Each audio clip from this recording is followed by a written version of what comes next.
भाई रोहित शर्मा और विराट कोहली के जो हेटर्स है ना, उनकी क्या सूजी है, उनकी क्या जली है, क्योंकि रोको दुनिया के नंबर 1 और नंबर 2 बल्लेबाज बन गए हैं। अमेरिका क्या कहता था, क्या हो तुम, आज हम कहते तू क्या है बे? जी हाँ, वेंसडे यानी बुधवार वाले दिन आईसीसी वाले अपनी रैंकिंग निकालते हैं। जब से विराट कोहली साउथ अफ्रीका के खिलाफ प्लेयर ऑफ द सीरीज बने थे, उसके बाद से सारे कोहली पगलू लाइन लगाकर इस वाले बुधवार का इंतजार कर रहे थे और देखना चाह रहे थे कि king ICC ODI batting ranking में कौन से नंबर पर आएंगे। पिछले हफ्ते तक विराट कोहली इस रैंकिंग में 4 नंबर पर थे, लेकिन कल जो रैंकिंग आई है उसमें विराट नंबर 2 पर आ चुके हैं। हालांकि ये पहली बार है कि विराट कोहली के फैंस नंबर 2 पर भी खुश हैं, क्योंकि 1 नंबर पर है भारत के पूर्व कप्तान रोहित शर्मा।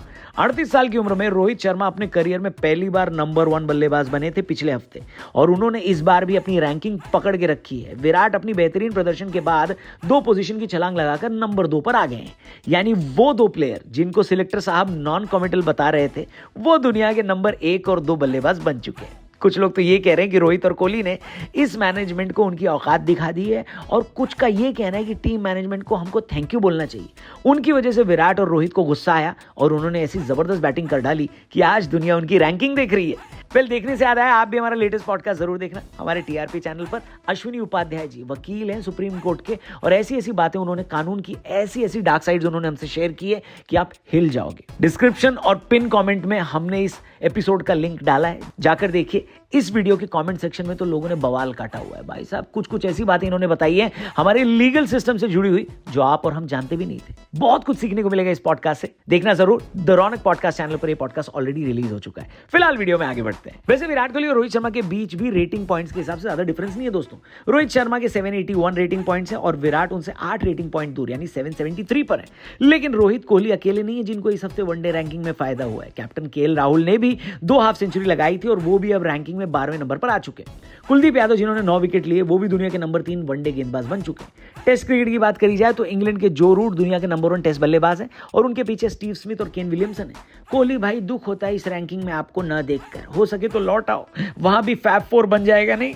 लेकिन आपको पता है असली दुख आपको कहां होगा? टीम रैंकिंग देखकर। इंडिया वनडे और T20 में तो दुनिया के नंबर 1 टीम है, लेकिन टेस्ट में हमारी हालत हॉस्टल में बनने वाली दाल से भी ज्यादा पतली है। आपको पता है रैंकिंग में सामने वाली टीम को हराने पर भी पॉइंट कितना मिलेगा वो डिपेंड करता है कि सामने वाली टीम कौन सी है। फॉर एग्जांपल, वेस्ट इंडीज को हराकर आपको इतने पॉइंट्स नहीं मिलेंगे जितना साउथ अफ्रीका को हराकर मिलेंगे। लेकिन पिछले 1 साल में हमने सिर्फ एक ही टेस्ट सीरीज जीती है वेस्ट इंडीज से। थोड़ा और पीछे चले जाओ तो बांग्लादेश से जीती है। यानी टेस्ट में हमने कोई स्पेशल प्रदर्शन नहीं किया। इसी वजह से एक वक्त पर टीम इंडिया जो टेस्ट में सबसे बेहतरीन टीम होती थी, अब टॉप 3 में भी नहीं है, और वर्ल्ड रैंकिंग में नंबर 4 पर हम आ चुके हैं। वो तो भला हो, मैं आपको सिर्फ रैंकिंग बता रहा हूं। वर्ल्ड टेस्ट चैंपियनशिप के पॉइंट्स टेबल में तो हम पाकिस्तान से भी नीचे जा चुके हैं। और यही वजह है कि जब ये अफवाह उड़ी कि रोहित और कोहली अपना टेस्ट रिटायरमेंट वापस लेने वाले, तो पूरे देश में खुशी का माहौल बन गया। मतलब लोग कह रहे थे कि कोहली भाई आ जाओ, भले आप 4th स्टंप के बाहर बॉल छेड़कर आउट हो जाते हो, पर कोई बात नहीं, आप वापस आ जाओ। लेकिन अभी जो खराब व्यवस्था है उससे तो ये लोग बेहतरी कर लेंगे, ऐसा लोगों को विश्वास है। लेकिन कोहली ने रांची वनडे में मैन ऑफ द मैच जीतने के बाद ये क्लियरली बोल दिया कि वो सिर्फ एक ही फॉर्मेट खेलने वाले हैं। खत्म।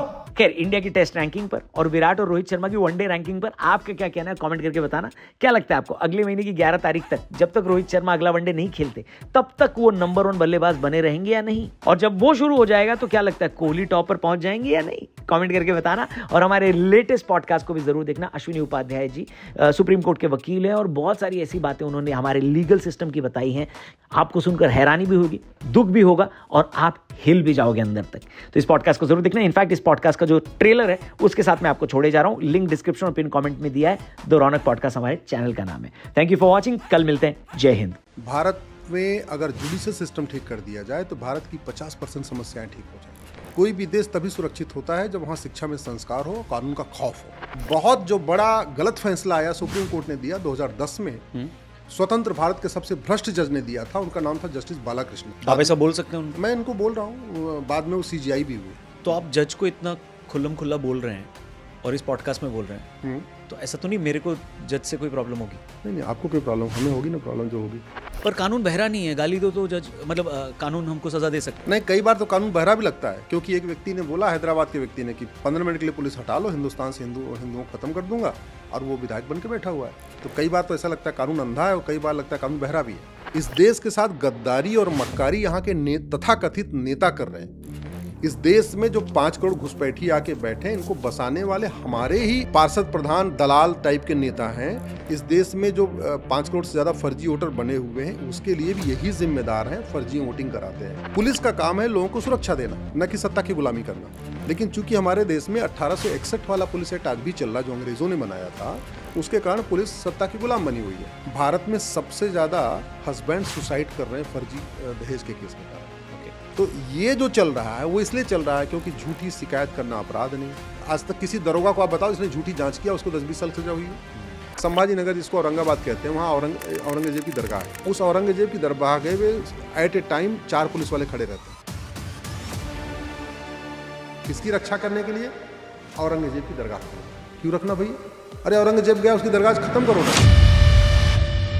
पर अगर आप उसको खत्म करते हैं तो रिलीजियस हार्मनी थोड़ी बिगड़ती है। क्यों बिगड़ेगी? औरंगजेब वसी था, दरिंदा था, आक्रांता था, बलात्कारी था, यहाँ आके उसने लूटमार किया। क्यों रखना चाहिए? मैं आपसे पूछता हूँ, चलो। आप पहले आम आदमी पार्टी में थे? मैं पहले आम आदमी पार्टी में था। उनके फाउंडिंग मेंबर्स में से? मैं फाउंडर मेंबर था। सबसे पहला व्यक्ति था जो मैंने छोड़ा था। बाकी लोग तो इलेक्शन लड़े, हार गए, तब छोड़े थे। कैसा लग रहा है आप सब देख के? बहुत अच्छा लग रहा है। जो हमारे भ्रष्टाचार खत्म करने आए थे, आजकल वो जमानत पे घूम रहे। भारत में शासक बदल रहे हैं, सांसद बदल रहे हैं, मुख्यमंत्री बदल रहे हैं, लेकिन सिस्टम नहीं बदल रहा, कानून नहीं बदल रहा।